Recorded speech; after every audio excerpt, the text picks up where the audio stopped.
Hello students, welcome to the English class. Today we will be discussing the drama of your book Mother's Day, and students, it is quite interesting drama, and here in this drama we will learn about the importance of mother whom we consider as for granted.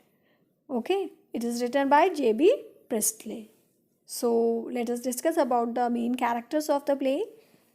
First of all, Mrs. Annie Pearson, then Mrs. George Pearson, then Doris, then Cyril, and then Mrs. Fitzgerald. Okay, let's start with the play. So let us see the first of all the scene. The living room of the Pearson family, afternoon. It is a comfortably furnished, much lived in room in a small suburban semi-detached villa. If necessary, only one door needs to be used, but it's better two.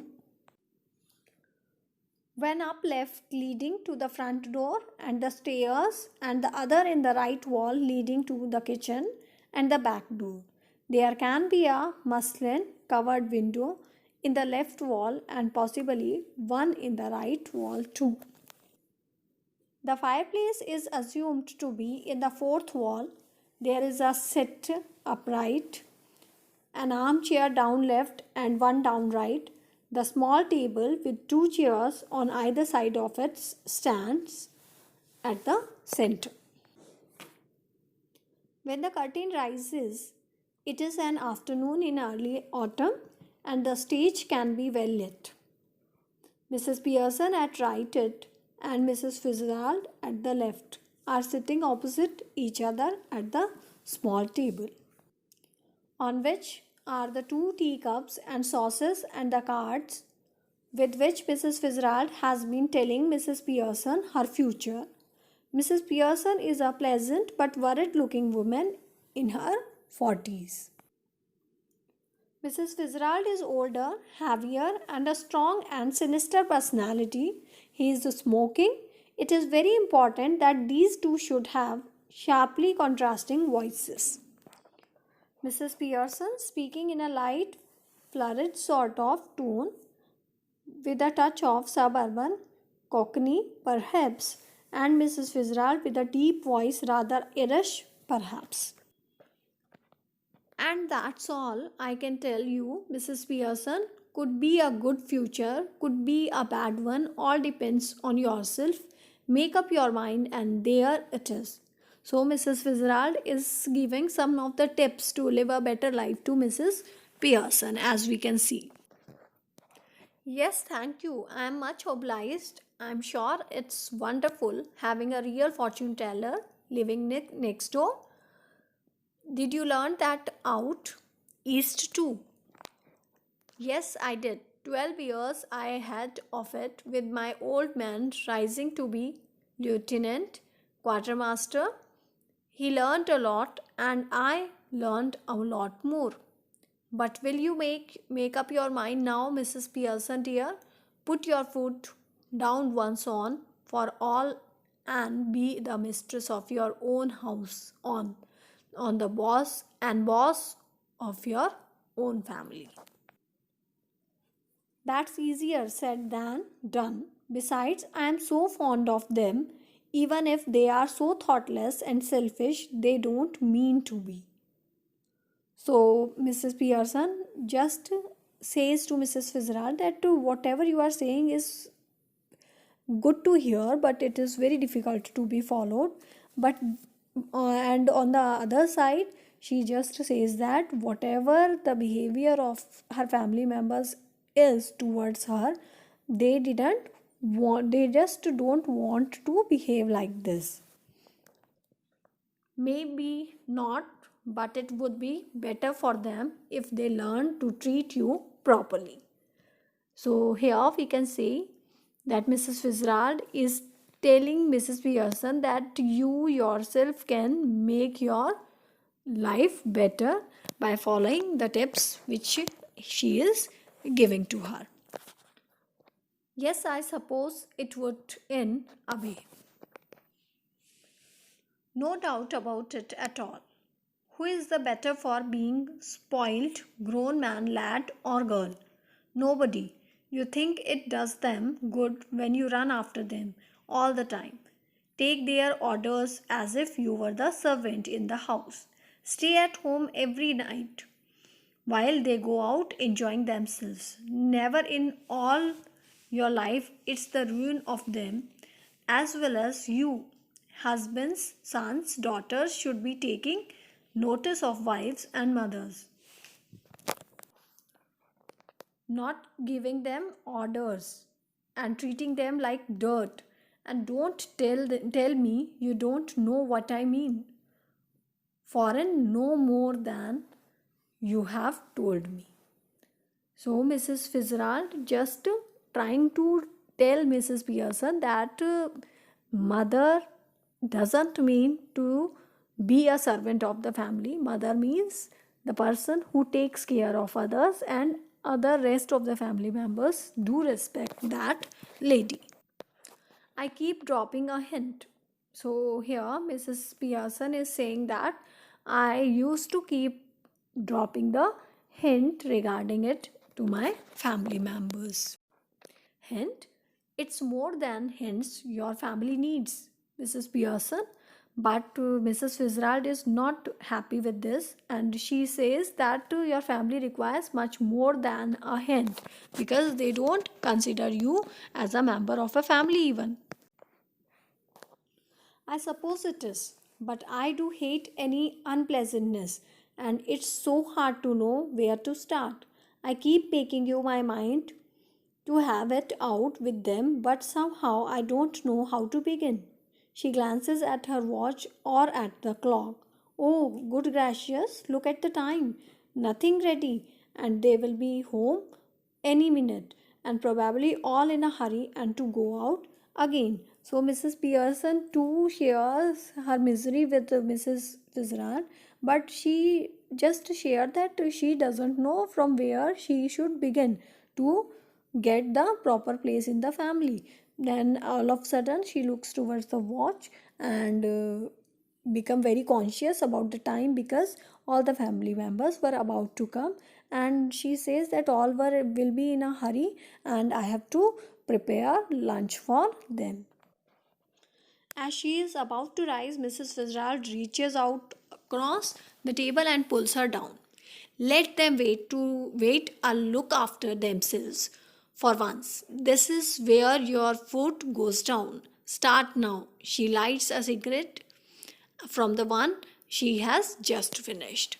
And when Mrs. Pearson was about to get up to prepare the lunch, then Mrs. Fitzgerald pulls her head down and asks her, you just stop and let them do their things by themselves. Mrs. Fitzgerald, I know you mean well. In fact, I agree with you, but I just cannot, and it's no use you trying to make me. If you promise you I would really have it out with them, I know I would not be able to keep my promise. So Mrs. Pearson just tells Mrs. Fitzgerald that even if you tell me the tricks, even if you tell me the way, I won't be able to follow the way. Then let me do it. So this dialogue is said by Mrs. Fitzgerald, and she says that if Mrs. Pearson you won't be able to do anything, then let me do it for you. No, thank you very much, Mrs. Fitzgerald, but that would not do at all. It couldn't possibly be somebody else. They would resent at once and would not listen, and really I could not blame them. I know I ought to do it, but you see how it is. She looks apologetically across the table, smiling rather miserably. So Mrs. Fitzgerald just says that Mrs. Pearson just says that Mrs. Fitzgerald, whatever you are saying, it is good to hear, but it is quite difficult to follow. You have not got the idea. So something else is going in the mind of Mrs. Fitzgerald. Therefore, she just says to Mrs. Pearson that you didn't understand what I mean to say. I'm sorry, I thought you asked me to let you do it. So Mrs. Pearson just apologized in front of Mrs. Fitzgerald and she says that I'm sorry, I misunderstood the things what you want to say. I did, but not as me, as you. So Mrs. Fitzgerald tells Mrs. Pearson that I will do it for you, but not as you, but it will be done by me. Then Mrs. Pearson says that, but I don't understand. You couldn't be me. Then Mrs. Fitzgerald clearly explains that we change places or really bodies. You look like me, I look like you.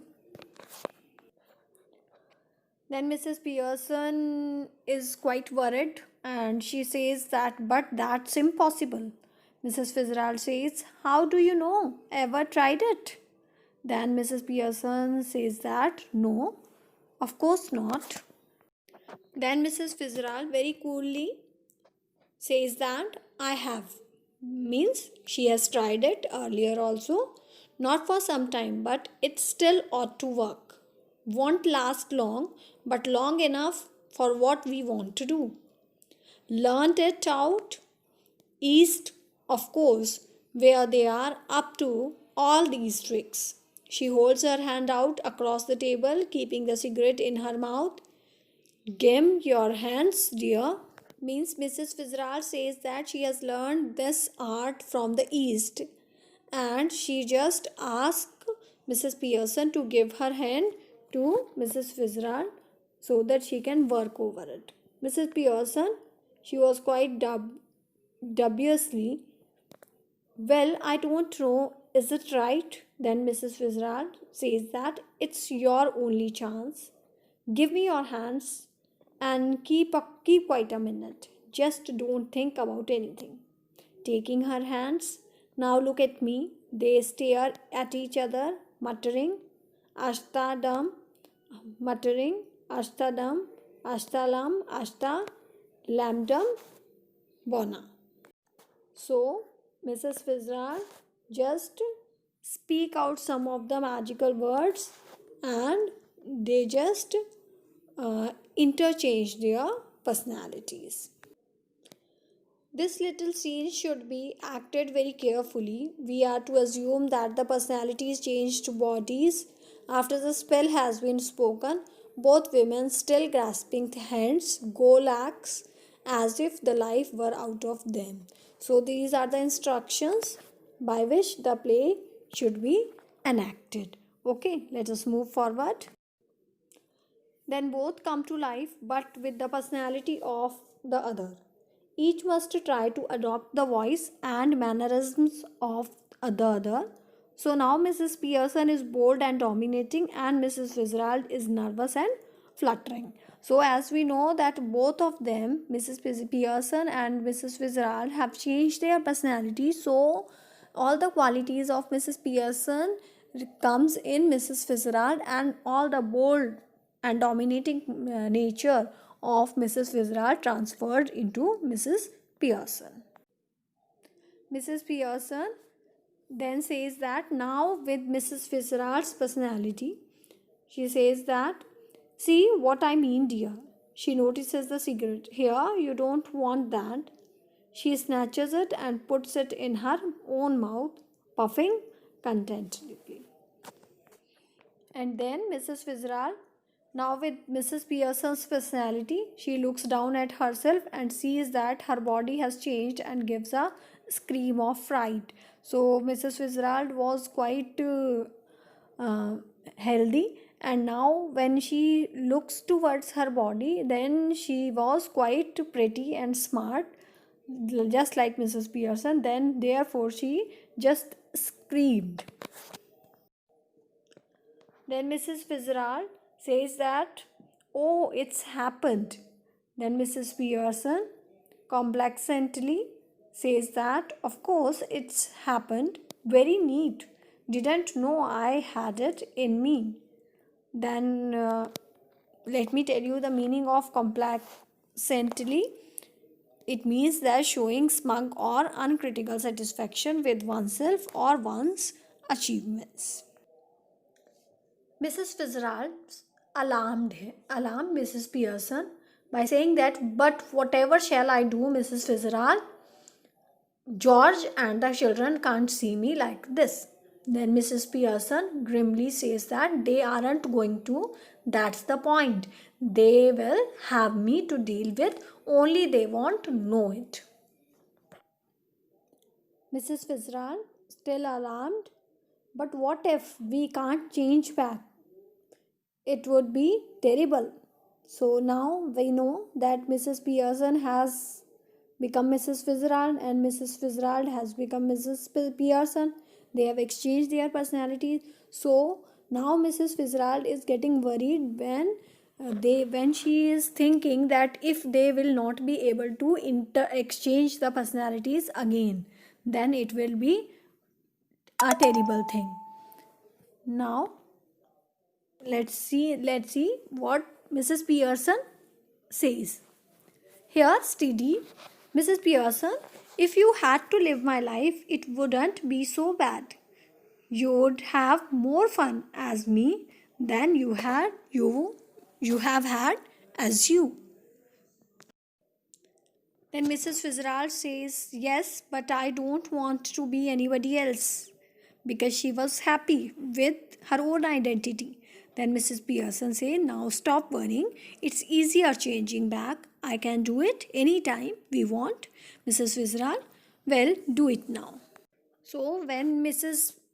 Fitzgerald get to know that it is easy to change the personalities again, so she requested Mrs. Pearson to please change it right now. Then Mrs. Pearson says that, "Not likely. I have got to deal with your family first. That's the idea, isn't it? Didn't know how to begin with M, you said. Well, I'll show you." Mrs. Fitzgerald says that, "But what am I going to do?"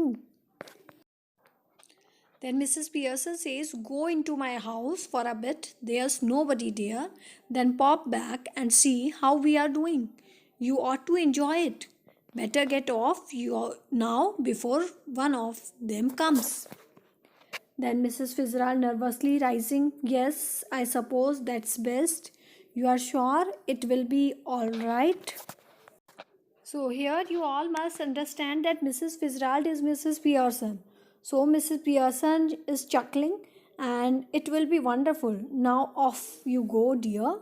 Mrs. Fitzgerald crosses and hurries out through the door right. Left to her, Mrs. Pearson smokes away, lighting another cigarette, and begins laying out the cards for patience on the table. So students, this is the half part of the play Miss Mother's Day. We will continue the play in the next part. Till then, read the drama once again and enjoy it. Thank you.